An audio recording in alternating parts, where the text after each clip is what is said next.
Selamat siang bagi kita semua. Shalom Alehem. Puji Tuhan.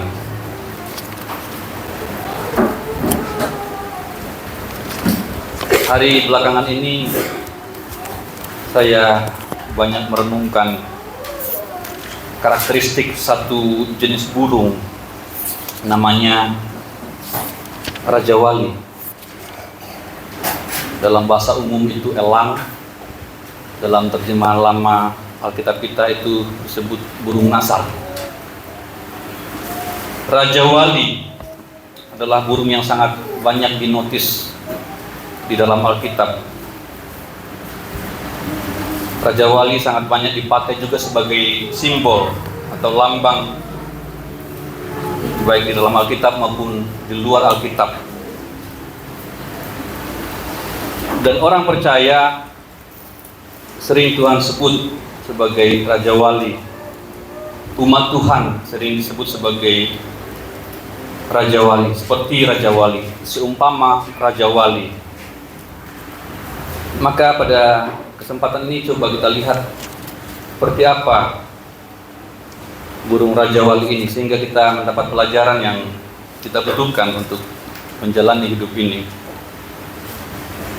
Untuk mengawali pemberitaan ini, coba kita lihat satu bagian firman Tuhan dalam Ulangan pasal 32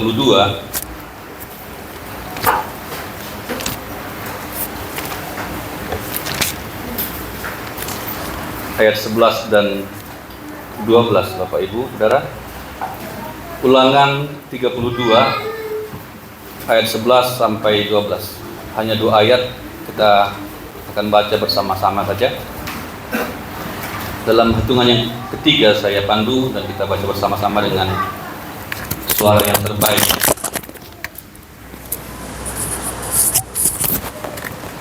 Satu, dua, tiga. Laksana Raja Wali menggoyang-goyang sarangnya, melayang-layang di atas anak-anaknya, mengembangkan sayapnya, menampung seekor dan mendukungnya di atas kepaknya. Demikianlah Tuhan sendiri menuntun umatnya, dan tidak ada ilah asing menyertai dia. Nah, ini yang akan kita renungkan pada kesempatan ini. Laksana Raja Wali menggoyang-goyang. Ya, di dalam bahasa Indonesia Baru menggoyang bangkitkan. Tapi terjemahan terbaru yang saya miliki, menggoyang-goyang sarangnya, melayang-layang di atas anak-anaknya, mengembangkan sayapnya, menampung seekor, dan mendukungnya di atas kepaknya. Demikianlah Tuhan, Yehova, Yahweh sendiri menuntun umatnya, dan tidak ada ilah asing menyertai dia. Saya katakan tadi bahwa di dalam Alkitab ada banyak ayat. Nanti saudara ada waktu boleh melihat itu. Ada banyak ayat di mana umat Tuhan atau orang percaya digambarkan seperti Raja Wali. Burung Raja Wali ini menjadi burung yang ikonik. Segala kelebihannya sering dijadikan brand image. Bahkan salah satu TV swasta yang kita kenal juga Raja Wali. Negara Amerika juga mengambil Raja Wali sebagai lambang. Dan sebenarnya bahkan burung Garuda sebenarnya itu Raja Wali. Tidak ada burung Garuda, Bapak Ibu, ya. Itu Raja Wali. Itu elang yang kita pakai di bangsa kita sebagai lambang. Burung Garuda, burung Raja Wali. Karena ada banyak hal di dalam satu jenis burung ini. Karena burung ini bukan sembarang burung, tetapi burung yang luar biasa, burung yang sangat unggul. Ada filosofi-filosofi, ada karakteristik yang orang pelajari, sehingga Raja Wali ini menginspirasi Maka penting kita tahu seperti apa burung ini. Ya, saya berikan sedikit profil supaya kita mengenal Raja Wali. Beberapa orang mengatakan bahwa Raja Wali merupakan raja dari segala burung, ya, the king of birds, ya, raja dari segala burung. Raja Wali adalah penguasa burung di udara. Dan burung ini cukup besar, tingginya hampir 1 meter, ya. Kemudian bentang sayapnya hampir 2 meter, dan beratnya sekitar 1,5 sampai 2 kilogram, ya, cukup besar. Dan dia dapat terbang tinggi, membubung ke angkasa. Salah satu burung yang terbang paling tinggi ada di angkasa, menembus awan. Dia tinggi sekali. Tetapi dia juga bisa turun cepat sekali. Dari ketinggian dia bisa meluncur cepat sekali ke bawah. Dengan mudah dia lakukan itu. Dengan demikian dia bisa dengan cepat menyergap mangsanya, karena dia melihat mangsanya itu dari atas sana. Dari ketinggian ribuan meter dia bisa lihat ikan di dalam air. Dan langsung lalu diambil, dibawa lagi ke atas. Dari ketinggian dia bisa lihat ular, ada ular di sana, ada mangsa di sana, langsung turun dia. Cepat sekali. Dan dia burung yang tangkas, ya. Burung yang cerdas, burung yang cekatan. Matanya itu selalu cepat, ya. Jarang itu Raja Wali ngantuk-ngantuk. Amin, ya. Jarang Raja Wali ngantuk-ngantuk. Coba nanti lihat di itu, ya, di Google, nggak ada Raja Wali ngantuk, ya. Karena dia tangkas, dia selalu berpikir, dia selalu mencari mangsa. Cepat, cekatan. Kalau anak muda sekarang katakan satset, gitu, ya, cepat. Dia dapat terbang tinggi di udara, naik tinggi dengan memanfaatkan termal panas yang naik pada daratan. Ini saya riset, Bapak Ibu, ya, saya baca di sini banyak sekali, ya, artikel tentang Raja Wali ini. Kalau Bapak Ibu Saudara yang suka belajar nanti bisa lihat secara lebih jauh. Ini beberapa saja yang saya ambil. Ya. Untuk naik juga dia menggunakan alam, menggunakan udara. Kemudian burung ini, ya, juga burung yang memiliki sistem aerodinamik. Ya. Sistem aerodinamik itu adalah sebuah sistem di mana dia bisa memanfaatkan kecepatan angin. Itu yang ditiru atau yang diadopsi oleh pesawat-pesawat atau pembuat pesawat di bagian kedirgantaraan, ya, pembuatan pesawat meniru burung ini, sehingga pesawat yang bertonton bisa terbang di udara dengan kecepatan, dengan memanfaatkan angin dan sebagainya. Dan burung ini tidak takut dengan badai, Bapak Ibu. Burung ini justru seringkali menunggu-nunggu badai, karena dia bisa menunggangi badai itu untuk memanfaatkan badai itu menuju tempat yang dia mau. Dia happy sekali kalau badai. Kalau burung lain, mungkin burung perkutut, kalau ada badai atau angin kencang, dia berondok, ya, di pojok-pojok atau di bawah pohon. Tapi burung ini malah nunggu badai. Jadi luar biasa burung ini. Ini juga burung yang visioner. Matanya tajam sekali, penglihatannya sangat tajam, dan dicatat bisa mencapai 4-8 kali lebih tajam daripada mata manusia. Dia bisa melihat tupai yang sedang berlari dari ketinggian 2 mil, ya, itu lebih dari 2 kilometer, ya. Itu gila, ya. Kalau kita kan tidak bisa lihat di rumah Pak Siregar pun saya tidak bisa lihat lagi apa yang terjadi di sana. Tapi Raja Wali bisa melihat berkilo-kilometer, ya. Mangsanya itu yang sekian jauh, dia bisa lihat dengan tajam. Sehingga dia dapat mengejar dan menyambarnya dengan cepat. Raja Wali adalah salah satu burung yang paling tajam penglihatannya. Dan saya katakan tadi itu cepat sekali.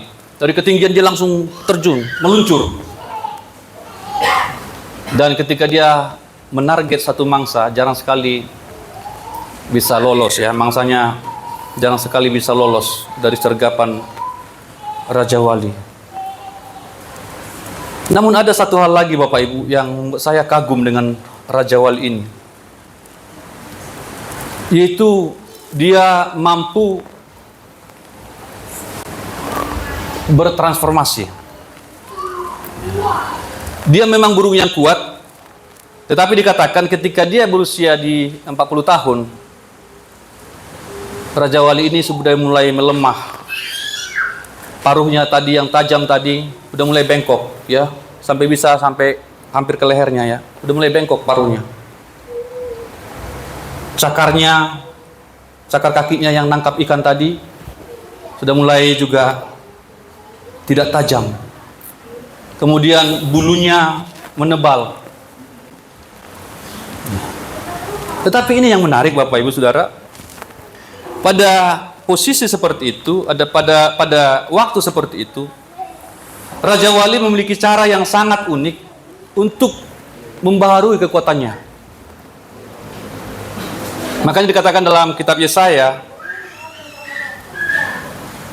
orang yang menanti-nantikan Tuhan membaharui kekuatannya seumpama Raja Wali. Jadi Raja Wali yang tua ini, yang sudah begitu lemah ini, memiliki kemampuan untuk membaharui kekuatan. Pada kondisi mulai melemah, maka ia harus terbang tinggi ke atas gunung. Dan di atas gunung itu, dia dikatakan akan mematok-matok batu atau ranting. Ya, supaya paruhnya yang sudah peot ini lepas. Dipatok-patok batunya. Dan tentu ini adalah proses yang sangat menyakitkan, karena dia bisa berdarah. Tetapi itu adalah satu-satunya cara untuk membaharui kekuatannya. Beberapa lama dia akan patok-patok batu itu sampai lepas paruh yang tadi, yang sudah bengkok itu. Dan bisa berdarah-darah, dan itu sangat menyakitkan bagi Raja Wali. Dan ketika lepas, mulai tumbuh paruh yang baru. Paruh yang tadi sudah tidak bisa lagi digunakan. Dan dia butuh paruh yang baru untuk bisa bertahan hidup. Membaharui dirinya. Dan kemudian, demikian juga dengan cakarnya tadi, cakar kakinya. Itu pun sudah mulai bengkok-bengkok, itu pun dia lakukan hal yang sama. Dia cakar batu-batu itu sampai kuku-kukunya lepas. Itu pun berdarah-darah Bapak Ibu. Ya, berdarah-darah. Tetapi itu satu-satunya yang dia bisa lakukan. Kemudian nanti dia akan membersihkan bulu-bulunya dengan paruh yang baru. Dia menariki bulu-bulunya yang sudah usang itu. Karena dengan bulu yang lama, dia sudah tidak bisa lagi terbang. Sama juga halnya, kemudian bulu-bulu yang baru tumbuh kembali. Dan itu memakan waktu bisa sampai setengah tahun dikatakan. Dia bertransformasi. Ya. Tetapi kalau dia tidak bisa melakukan itu, atau dia tidak mau melakukan itu, maka dia akan meninggal atau mati pada usia yang tadi, 40 tahun. Tetapi ketika dia bisa melakukan hal yang tadi, bertransformasi, maka dia masih punya kesempatan untuk hidup separuh waktu lagi. Bisa sampai 70 tahun. Bayangkan Bapak Ibu ya, burung ini bisa sampai 70 tahun usianya. Wah, ketika saya baca ini, aduh, ini luar biasa burung ini, kuat-kuatnya. Nah, dari sini pun kita bisa belajar Bapak Ibu. Dalam hidup ini harus ada sesuatu yang kita ubah. Karena cara-cara yang lama itu, seperti Raja Wali tadi, paruh yang lama itu sudah tidak bisa lagi digunakan. Maka harus ada yang diubah. Cara-cara yang dahulu kita anggap mutakhir, begitu canggih, tetapi sekarang tidak bisa lagi digunakan karena tidak zamannya lagi. Sudah berubah semua. Sudah terlalu usang. Demikian juga cakar yang tadi tajam sekarang sudah bengkok semua. Tidak bisa lagi digunakan. Maka butuh yang baru. Dan bulu-bulunya juga demikian. Sekali lagi, kalau Raja Wali tidak bisa melakukan atau menjalani proses transformasi itu, maka dia akan mati pada usia 40 tahun. Tetapi ketika dia berhasil, walaupun dengan susah payah, walaupun berdarah-darah, dia berhasil bertransformasi. Paruhnya baru, cakarnya baru, kemudian bulunya baru. Maka dia seperti Raja Wali yang baru. Dan kemudian dia bisa hidup separuh waktu lagi. Nah, ini juga berlaku di berbagai aspek kehidupan. Dalam perusahaan, di dalam gereja, di dalam keluarga, di dalam lembaga-lembaga yang ada, harus ada sebuah transformasi. Harus ada sebuah pembaharuan. Ini yang merupakan tema kita tahun lalu, transformasi. Harus ada perubahan-perubahan. Dan ini merupakan prinsip Alkitab juga. Kita harus dibaharui dari sehari ke sehari. Amin Bapak Ibu. Jangan kita sayang dengan cara-cara yang lama, yang kita anggap efektif 40 tahun yang lalu, kita anggap efektif 20 tahun yang lalu. Ada perubahan-perubahan yang terjadi dalam dunia ini. Saya beberapa kali menyampaikan ilustrasi yang sangat banyak dikutip orang, yaitu perusahaan ponsel namanya Nokia. Nokia itu adalah perusahaan ponsel yang sangat mutakhir, yang sangat hebat pada masanya. Tentu Bapak Ibu masih ingat, hampir setiap ponsel itu Nokia. Benar ya? Masih ingat ya? Hampir setiap ponsel di mana-mana Nokia dengan berbagai bentuk. Ada yang belah ketupat, ada yang begini, ada yang lurus, macam-macam. Tapi Nokia semua. Di pasaran dia raja. Kita kumpul makan gorengan, semua HP yang ada Nokia. Kita jumpa siapa-siapa Nokia. Nokia semua. Pada saat itu mereka begitu luar biasa, berada di puncak, mereka adalah raja dalam bidang mobile phone. Dan tidak ada yang salah dengan Nokia. Mereka tetap berjalan seperti itu, mereka tetap produksi seperti itu. Tetapi satu kali Nokia anjlok. Mengapa? Karena mereka tidak mengantisipasi perubahan. Mereka tidak memikirkan perubahan-perubahan yang sedang terjadi, sementara ada pesaing mereka. Ya. Android. Ketika Android masuk, maka Nokia anjlok. Kemungkinan sekarang ini sudah mulai bangkit lagi, tetapi mereka pernah jatuh. Mengapa? Karena mereka sekali lagi terlambat berubah. Bukan karena mereka salah. Dalam manajemen mereka melakukan semua dengan tepat, sebagaimana seharusnya. Tetapi mereka jatuh karena tidak berubah. Mereka punah karena tidak berubah. Pada masa perubahan itu memang tidak nyaman juga, karena si Raja Wali itu harus hidup dengan paruh yang baru, harus hidup dengan bulu-bulu yang baru, yang masih muda, harus hidup dengan cakar yang baru, yang belum terbiasa dia gunakan. Karena selama 40 tahun dalam hidup Raja Wali, dia menggunakan paruh yang lama. Dia menggunakan bulu yang lama. Dia menggunakan cakar yang lama untuk melakukan segala aktivitasnya. Tetapi ini sekarang ada yang baru. Dia harus beradaptasi dengan sesuatu yang baru yang ada padanya.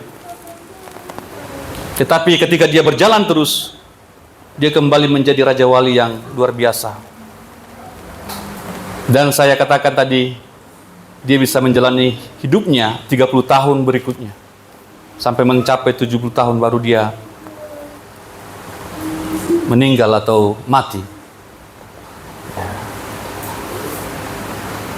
Ketika kita menghadapi sesuatu yang baru, Bapak Ibu Saudara, memang seringkali yang baru ini dengan yang lama itu tidak ada sebuah koneksi lagi. Karena begitu berbeda. Ya, begitu berbeda. Ketika kita beralih dari handphone yang analog ya, yang masih fiturnya apa namanya itu, keyboardnya itu masih yang nonjol-nonjol, dengan Android itu berbeda sekali. Pak Hutagal masih ada ya? HP yang lama ya? Masih ada? Yang bisa SMS? Masih ada ya? Itu kan beda sekali tuh dengan Android ya. Beda sekali. Nah, itu perbedaannya Bapak Ibu. Jadi kita tidak bisa menggunakan cara-cara di handphone lama itu untuk Android. Ya, karena berbeda. Berbeda sekali. Ketika kita memakai contohnya produk Apple ya, MacBook, itu berbeda dengan laptop biasa. Saya kemarin dapat hadiah ya, MacBook, tetapi sayangnya nggak bisa dipakai, langsung rusak ya, sampai sekarang udah berapa bulan ini. Tetapi saya lihat beda sekali dengan laptop biasa. Nah, kalau kita langsung menyerah, tidak mau belajar yang baru ini, maka kita akan ketinggalan. Kita akan kembali kepada yang lama. Mending laptop yang lama aja lah. Ya mending HP jadul aja lah. Daripada begini terlalu banyak yang mesti dipelajarin. Nggak mau belajar yang baru, maka ya kita tidak bisa berjalan. Bahkan saya lihat ya orang-orang tua ya sudah pakai Android tapi pikirannya masih analog. Sehingga kadang dia bisa satu sisi, dia tidak bisa sisi yang lain. Contohnya bapak saya ya, dia bisa download tapi tidak bisa hapus, kayak gitu-gitu ya. Jadi penuh lah semua itu. Saya hapusin lah satu-satu, entah apa yang di-download sama dia ya. Coba nanti lihat itu handphonenya itu, sudah banyak sekali itu. Dia bisa download tapi dia nggak bisa hapus. Contohnya itu. Mungkin dia bisa ngangkat telepon tapi dia tidak bisa ngetik di Android itu. Jadi memang berbeda. Berbeda. Ya berbeda. Tetapi kalau kita belajar dengan hal-hal yang baru itu, maka kita pun nanti akan terbiasa. Amin Bapak Ibu. Ya. Saya yakin sekali gereja ini Tuhan bawa ke depan dengan hal-hal yang baru. Dan kita harus siap untuk itu, untuk menyongsong kebaruan itu. Ya. Kita tidak boleh memakai pola pikir lama untuk berjalan dalam hal yang baru ini. Makanya Tuhan juga katakan, jangan menaruh anggur baru di kirbat lama atau kantong yang lama. Ya, hal yang baru, konten yang baru harus ada di casing yang baru. Beberapa hari ini kami sedang mendukung pelayanan Ayuhana ya. Nah, perhatikan Bapak Ibu. Bayangkan ya, orang luar sana sudah bisa menerima dia berbicara di gereja lain. Tetapi untuk di gereja ini saya masih takut-takut.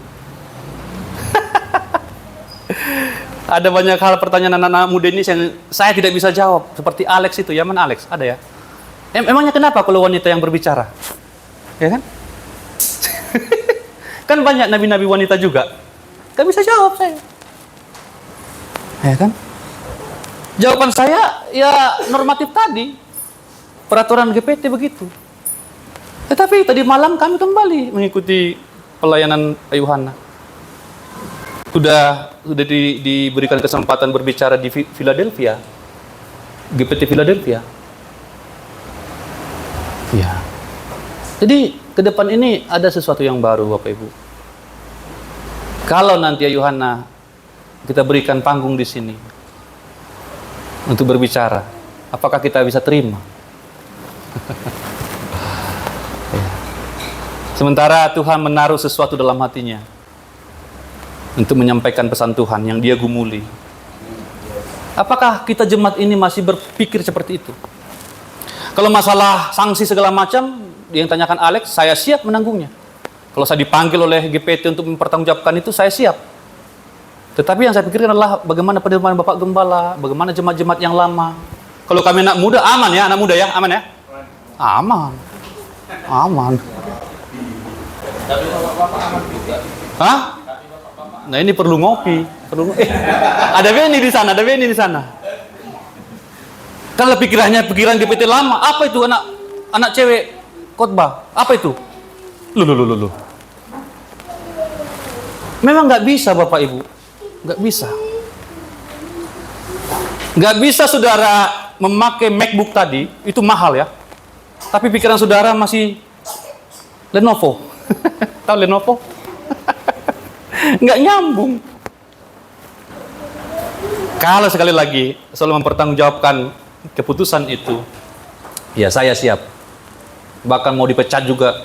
Emangnya, kata si Alex nanya, emangnya kenapa Bang Saud kalau perempuan berkhotbah nanti kita dipecat ya? Ya nggak apa-apa. Bagi saya nggak apa-apa. Kalau gara-gara itu saya dipecat dari GPT contohnya, wah nggak apa-apa bagi saya. Yang penting jemaat ini aman. Amin. Jangan sampai nanti kita putuskan ada jemaat yang mundur. Itu yang saya berat. Sekali lagi Bapak Ibu, di GPD Berea, ya, Tiban, kami sudah ikut ke sana. Luar biasa lawatan Tuhan yang kami rasakan. Tadi malam di Philadelphia GPT sudah diberikan panggung. Ya kan? Bahkan bukan hanya tadi malam, sudah dikasih slot juga untuk tanggal 28 di hari Sumpah Pemuda. Bapak Roy akan memanggil banyak anak muda, ya, dan berikan juga kesempatan kepada Yohana. Tetapi saya masih ragu untuk jemaat kita. Karena saya lihat juga Bapak Gembala belum terlalu nyaman. Kalian ini sudah terlalu maju. Dulu nggak boleh, bahkan WL pun cewek nggak boleh katanya kan. Terlalu maju kalian katanya. Jadi berarti masih ada itu dalam hatinya. Saya berani mempertanggungjawabkan ini di hadapan Tuhan dan juga di hadapan sinode. Tetapi kembali kepada kita, apakah kita bisa menerima hal-hal yang baru semacam ini? Karena ketika Tuhan berbicara kepada seseorang, maka itu harus disampaikan. Ya. Dan saya yakin, ini keyakinan saya Bapak Ibu Saudara, siapapun bisa dipakai oleh Tuhan. Amin. Amin. Bahkan keledai pun dipakai Tuhan untuk ngomong, ya kan? Ayam pun dipakai Tuhan pada zaman Petrus. Aku. Tobat si Petrus. Iya kan? Masih ingat ya? Ketika Yesus katakan, kamu nanti akan menyangkal saya. Gak usah kamu sesumbar begitu, mau ngikut saya kemana saja, mau mati untuk saya, enggak. Kamu itu nanti akan menyangkal saya. Sampai ayam itu kemudian berkokok, kemudian, iya si Petrus tobat di situ. Jadi Tuhan bisa memakai siapa saja dan apa saja. Bileam juga demikian di Perjanjian Lama.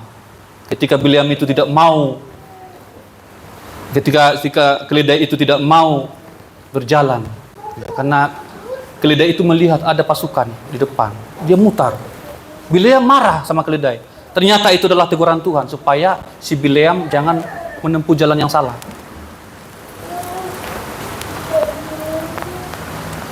Ya, ini hal-hal yang baru Bapak Ibu.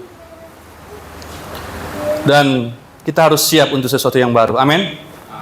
Karena kalau kita tetap dengan cara yang lama, dengan paradigma lama, ya, kita akan begini-begini saja.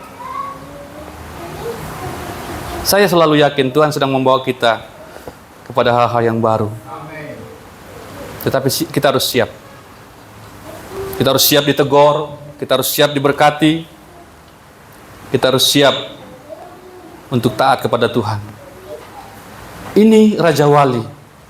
Ini Raja Wali, Bapak Ibu. Ya. Dan kita belajar banyak. Kemudian yang kedua, bukan hanya orang percaya, tetapi Tuhan juga disebut seperti Raja Wali. Coba sekali lagi Desi, bacakan ayat tadi. Ini sekarang kepada Tuhan Bapak Ibu ya. Bukan untuk orang percaya, tapi kepada Tuhan. Jadi Tuhan itu seperti Raja Wali dikatakan. Silakan. Laksana Raja Wali menggoyang-goyang sarangnya, melayang-layang di atas anak-anaknya, Iya. mengembangkan sayapnya, menampung seekor dan mendukungnya di atas topaknya. Demikianlah Tuhan sendiri menuntun umatnya, dan tidak ada ilah asing menyertai dia. Iya. Iya. Jadi saya singkat di sini, Tuhan itu dianalogikan seperti Raja Wali. Tuhan laksana Raja Wali. Tuhan seperti Raja Wali. Tuhan menuntun umatnya Israel, ya. Karena ini adalah konteks Israel. Ini adalah nyanyian Musa. Ini adalah dalam konteks perjalanan di padang belantara atau padang gurun. Dan Tuhan seperti Raja Wali. Ini adalah cara Tuhan untuk mendidik umatnya. Ya. Dia dilambangkan seperti Raja Wali. Karena memang bulan ini kita bulan keluarga. Tema keluarga. Salah satu hal yang penting dalam keluarga adalah pendidikan atau pengasuhan. Bagaimana orang tua mengasuh anak. Itu penting sekali, super penting. Dan ini juga ada hubungannya. Bagaimana Tuhan mendidik umatnya. Bagaimana Tuhan mendidik orang percaya kita. Ya. Dan seringkali di sini yang saya lihat, ketika Tuhan mendidik kita dengan cara ini, kita tidak terima Bapak Ibu. Mengapa? Karena saya berikan beberapa poin di sini. Ya. Tuhan itu mengeluarkan dari zona nyaman. Jadi anak-anak Raja Wali yang berada di dalam sarang tadi, kemudian diobrak-abrik oleh induk Raja Wali. Ketika sudah pada saatnya, ini anak ini sudah harusnya terbang, sudah belajar terbang. Pada momen itu, maka Raja Wali mengobrak-abrik sarang itu. Ayo, keluar. Jangan tidur aja. Dia mengeluarkan mereka dari tempat nyaman tadi. Ya. Anak-anak Raja Wali yang sudah berada di sana sekian lama, bahkan waktu mereka masih telur, sudah ada dalam sarang itu. Dan kemudian Raja Wali ini sudah melihat ini saatnya mereka harus diajak terbang. Tidak mungkin sampai tua mereka di sarang. Ini diobrak-abrik Bapak Ibu, sarang ini. Ya. Menggoncang-goncangkan sarangnya. Ya. Tadi dikatakan menggoyang-goyang sarangnya. Tetapi dalam terjemahan baru, coba Desi sekali lagi. Laksana Raja Wali menggoyang-goyang sarangnya, melayang-layang. Oh, itu terjemahan baru ya, yang terbaru ya. Coba satu orang bacakan yang sebelumnya, terjemahan sebelumnya. Menggoyang bangkitkan isinya, kalau nggak salah. Coba satu orang bacakan. Laksana Raja Wali menggoyang bangkitkan isi sarangnya. Ya, ini. Menggoyang bangkitkan isi sarangnya. Apa isi sarangnya? Ya anaknya, benar ya? Bayangkan, ini benar-benar ini momen yang tidak nyaman. Mereka ada di sarang, tiba-tiba suatu ketika induk Raja Wali ini seperti marah. Digoyang-goyang sarang ini. Seperti mengusir dari rumah itu, dari sarang itu. Wah, makanya saya buat poin di sana. Ya, Tuhan mengeluarkan kita dari zona nyaman. Ya, Raja Wali menggoyang bangkitkan isi sarangnya. Nah, ini seringkali kita salah paham di sini Bapak Ibu. Ketika Tuhan mencoba mengeluarkan kita dari zona nyaman kita seringkali salah paham. Ya, kita seringkali berkata Tuhan jahat. Tuhan tidak sayang sama saya. Tuhan tidak baik. Mengapa tempat yang nyaman ini Tuhan bongkar? Mengapa kehidupan saya yang sudah mapan ini Tuhan bongkar? Saya sudah betah di sini, saya sudah, waduh, nyaman sekali di sini. Tapi seringkali Bapak Ibu, Tuhan memperlakukan kita seperti itu. Tetapi untuk mendidik kita, amin. Jangan salah paham dengan keputusan itu. Ya. Mungkin pekerjaan kita yang kita anggap sudah nyaman, Tuhan ambil satu ketika. Mungkin motor kita yang kita sayang-sayang, entah kenapa hilang. Ya. Apa saja yang membuat kita nyaman, bisa Tuhan ambil. Tetapi sekali lagi, jangan salah paham. Ya. Karena pada saat itu, ketika anak Raja Wali itu keluar dari sarang itu, dan induk itu mengajar dia terbang, ada yang kedua, Tuhan mengawasi dan menjaga. Coba kalimat berikutnya, Desi.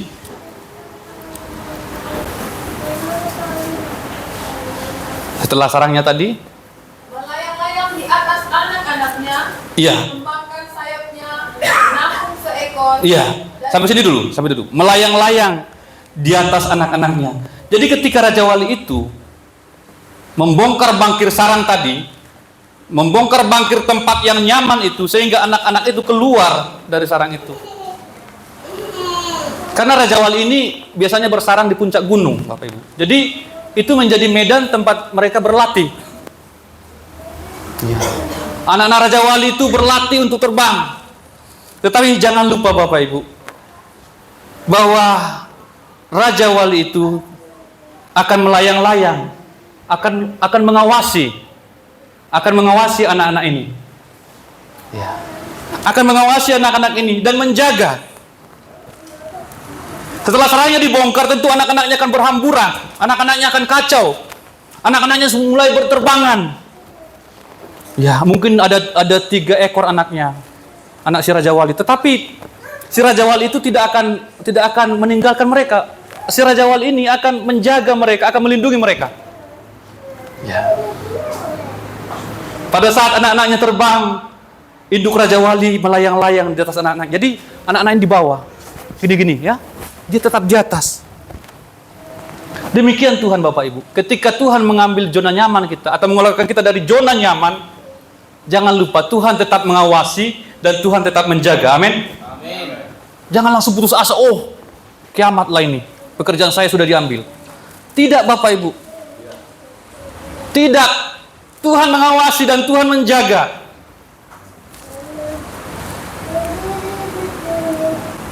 Tuhan mau kita menjadi Raja Wali yang dewasa. Amin. Yang selama ini memang disuapin oleh mamanya. Bawa daging segar dari mana-mana, datang ke sarang itu. Disuap-suapin begitu ya. Disuap-suapin. Tetapi satu kali tidak akan seperti itu lagi. Ada sebuah ilustrasi yang saya juga sering sampaikan kepada istri saya. Entah saya nonton di YouTube atau saya dengarkan atau saya baca di artikel, tapi ada pernah saya tahu yaitu pasangan keluarga atau orang tua memberikan sebuah pelajaran. Jadi pelajarannya itu, orang tua ini menyampaikan kepada anaknya pada usia tertentu, katakanlah tamat kuliah gitu ya, tamat kuliah S1. Dan mereka duduk, anaknya itu duduk, orang tua berbicara kepada anak itu. Nah, mulai hari ini kamu tidak boleh lagi minta uang dari orang tua. Dan ini adalah uang terakhir buat kamu yang kami tabung dulu untuk kamu. Jadi orang tua ini nabung untuk anaknya, dan pada saat itu diserahkan seperti pesangon ya. Seperti pesangon. Mulai saat ini kamu harus cari kerja sendiri. Kamu harus cari duit sendiri. Entah apa yang kamu lakukan dengan uangmu ini, karena ini adalah uang warisan atau uang yang kami tabung untukmu. Gunakan baik-baik. Tetapi ingat, mulai saat ini kamu tidak boleh lagi minta-minta kepada orang tua. Nah, ini saya pikir bagus juga ya. Sehingga ada batas. seorang anak itu minta-minta ke orang tua. Amin ya. Ini Raja Wali. Karena Raja Wali ini sedang mengajar anak-anak ini supaya mereka bisa cari makan sendiri nanti pada akhirnya. Karena kalau tidak, waduh, akan selamanya begitu. Tetapi apakah kita berani seperti itu? Saya belum tahu. Tetapi saya sampaikan kepada istri saya, kayaknya itu ide yang bagus. Kami lakukan nanti anak kami nih. Ini Queen ya. Ini terakhir kali duit kami kasih. Mulai saat ini kamu kerja sendiri, kamu cari duit sendiri. Saya pikir itu baik. Saya pikir itu baik. Dan Raja Wali itu dilatih seperti itu. Tetapi perhatikan, yang kita garis bawahi di sini adalah bahwa Tuhan tetap mengawasi dan menjaga. Jangan takut Bapak Ibu ketika zona nyaman kita diobrak-abrik Tuhan. Seringkali memang gampang kali kita masuk pada sebuah zona nyaman. Padahal sebenarnya ada hal-hal yang lebih baik. Termasuk Israel. Ya, waktu saya sedikit lagi. Mengapa mereka bersungut-sungut di padang gurun? Ya karena mereka sudah nyaman di Mesir Bapak Ibu. Padahal di Mesir mereka budak. Itu mengapa ketika saudara baca kitab Keluaran khususnya, seringkali mereka bersungut-sungut dan pada akhir sungut-sungut mereka lebih baik kita kembali ke Mesir. Artinya apa? Lebih baik menjadi budak daripada merdeka. Loh. Mereka kan sudah merdeka dari perbudakan. Tetapi pikiran mereka merasa lebih baik menjadi budak di Mesir. Nah ini seringkali yang menjadi halangan bagi kita. Sehingga kita tidak sampai kepada apa yang Tuhan mau. Itu tanah Kanaan. Karena setiap orang yang berangkat dari Mesir itu mati di padang gurun. Kita sudah mengenal cerita ini dengan baik. Kecuali dua orang. Namanya Yosua dan Kaleb. Saya yakin Bapak Ibu bahwa setiap kita punya Kanaan ya di bumi ini. Artinya ada sesuatu yang Tuhan sediakan bagi kita. Tetapi memang jalannya itu terjal. Memang jalannya itu penuh batu-batu. Seperti padang gurun, seperti tandus. Ya. Menyakitkan. Tetapi adalah cara Tuhan untuk memproses kita. Sehingga kita bisa layak untuk menerima Kanaan yang Tuhan janjikan itu. Saya yakin, saya keluarga dengan istri saya, kami punya Kanaan di depan. Tetapi proses-proses yang kami lalui ini, kami harus mengingatkan diri kami supaya kami tidak bersungut. Mengapa? Karena Tuhan benci sekali dengan bangsa Israel karena mereka suka bersungut-sungut di padang gurun. Ya. Ini saja, mana saja. Padahal sebenarnya itu mujizat. Amin ya. Bayangkan mereka 40 tahun di padang gurun, mereka tidak bekerja, mereka tidak ke sawah, mereka tidak ke PT, mereka tidak kemana-mana. Tiap hari turun makanan. Tetapi mereka tidak melihat itu sebagai mujizat. Mereka melihat itu sebagai sesuatu yang memuakkan. Mereka bosan dengan makanan seperti itu. Padahal pemeliharaan Tuhan luar biasa. Tidak ada Bapak Ibu catatan dalam Alkitab bahwa mereka pernah sakit perut gara-gara manna. Benar ya? Tidak ada. Mereka semua sehat, mereka semua bugar dengan makanan yang turun dari surga. Walaupun mungkin baju mereka terbatas, bahkan sepatu mereka cuma satu. Tetapi dikatakan firman Tuhan, tidak ada kaki yang bengkak. Bahkan sepatu mereka atau sandal mereka itu tidak kelupas. Itu kan pemeliharaan Tuhan Bapak Ibu. Kalau kita mau setia, taat di dalam proses ini, maka Tuhan menyediakan Kanaan. Amin. Kanaan ini gambaran Bapak Ibu. Gambaran di mana kita akan mendapatkan kelimpahan susu dan madu. Itu gambaran Kanaan, susu dan madu. Ya, kelimpahan yang luar biasa. Karena di Kanaan mereka nanti akan mendapatkan kelimpahan. Tetapi di padang gurun pun sebenarnya mereka sudah pernah mencicipi kelimpahan Kanaan itu. Karena pada saat itu pengintai-pengintai itu membawa hasil panen dari sana untuk mereka bisa cicipi. Saya yakin dan percaya setiap kita, baik pribadi, keluarga, atau apapun itu, kita punya Kanaan masing-masing. tempat yang Tuhan janjikan. Yang penting kita mau setia dalam proses ini. Jangan bersungut-sungut.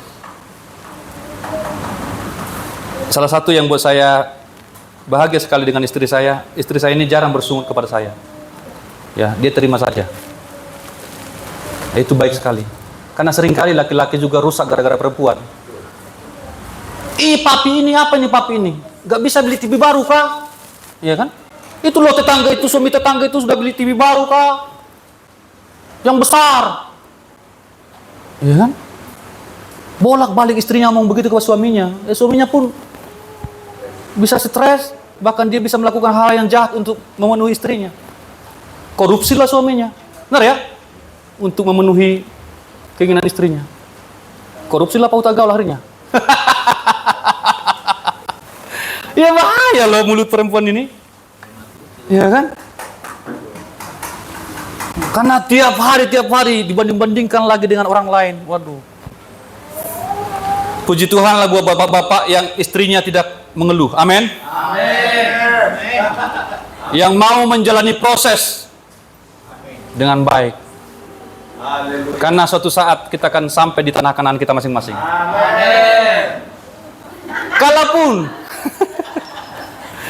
Kalaupun itu secara fisik, oke. Ya, kita ke tanah Kanaan sana secara fisik dalam arti literal. Tetapi saya yakin masing-masing kita akan punya Kanaannya sendiri. Di sana kita luar biasa berbahagia. Ya. Tetapi kuncinya yang sangat dimarah atau dibenci oleh Tuhan adalah bersungut-sungut di padang gurun.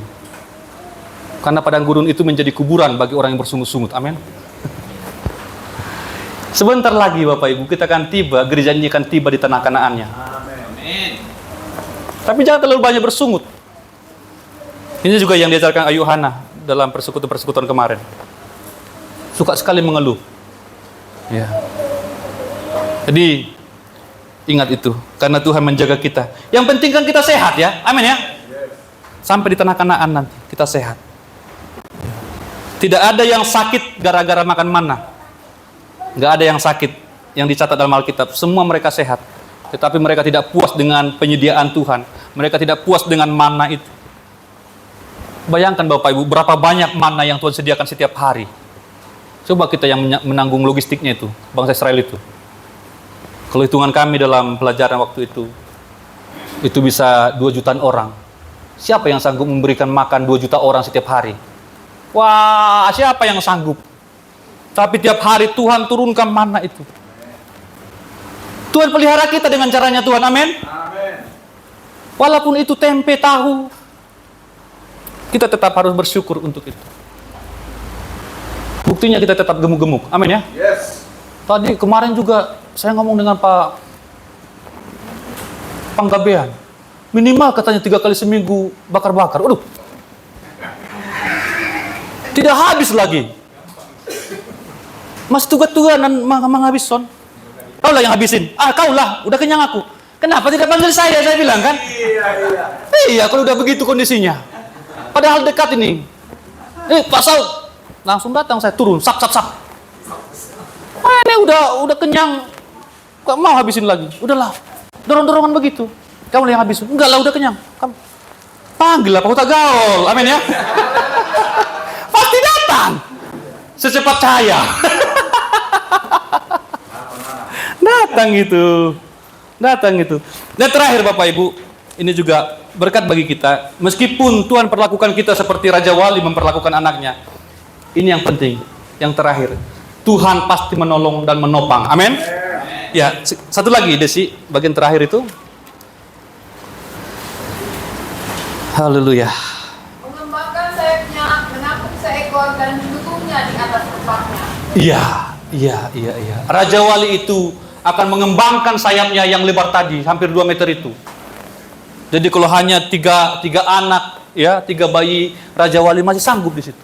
Jadi kalau misalkan anak Raja Wali yang belajar terbang ini kemudian dilihat sudah tidak bisa lagi, maka dia akan cepat-cepat ke bawah. Karena dia cepat sekali Bapak Ibu, Raja Wali ini. Cepat sekali, lebih cepat dari gravitasi. Langsung ditopang Bapak Ibu. Amin ya. Jangan takut, langsung ditopang Tuhan kita, men. Haleluya. Langsung diserahkan itunya, sayapnya. Jadi ini ya, sedikit revisi. Ada kan lagu dibawa ke paksa, nggak di bawah, di atas. Karena kalau di bawah aja, iya, iya nggak? Ada kan lagu dibawa ke pak sayapmu, itu salah lagunya. Harusnya dia. Coba Desi, coba di atas kan? Coba Desi.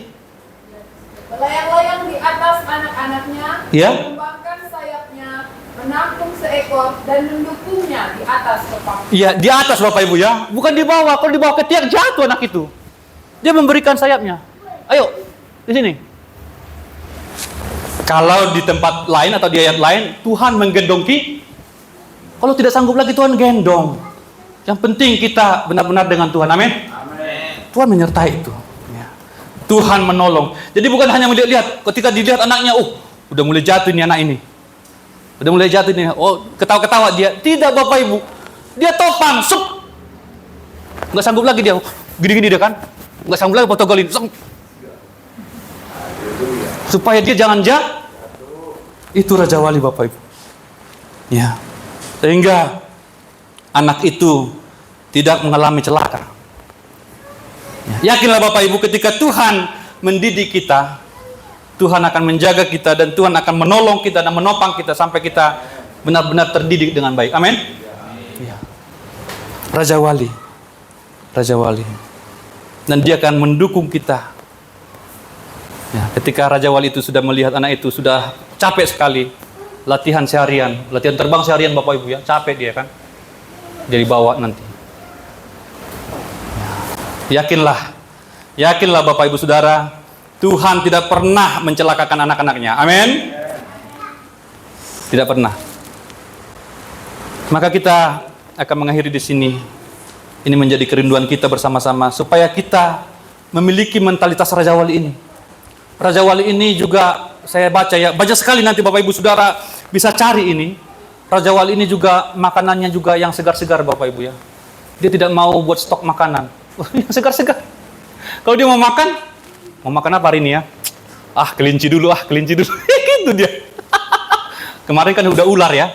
Ini hari ini kelinci dulu. Dia cari kelinci. Jadi dia tidak mau stok makanan di sarang. Dia harus makan yang segar Bapak Ibu. Waduh. Kalau kita menjadi Kristen Raja Wali, makan yang segar-segar terus. Amin. Amin. Waduh. Itu yang luar biasa. Ya. Makanya kita mau semua menjadi Kristen Raja Wali. Yang mau kita baca bersama-sama, tapi yang tidak mau tidak dipaksa, ya. Yang mau saja ya, kita baca bersama-sama. 1, 2, 3. Saya adalah Kristen Raja Wali. Raja Wali kuat, Raja Wali cepat, Raja Wali itu makan yang segar-segar. Bukan yang busuk, bukan bangkai, tapi yang segar-segar, masih ada darahnya. Waduh. Coba bayangkan ya, tiap kali kita makan nanti harus motong ayam ya. Tiap kali makan yang segar terus. Wah, itu mimpi ya. Tapi itu bisa terjadi Bapak Ibu. Ya. Saya adalah Kristen Raja Wali. Ini firman Tuhan bagi kita pada saat ini. Sehingga kita digerakkan Tuhan untuk masuk pada dimensi yang baru dalam kehidupan kita, dalam nikah kita, dalam pribadi kita, dalam pelayanan kita, manapun kita berada. Saya serahkan selanjutnya kepada Bapak Gembala. Silakan Bapak Gembala.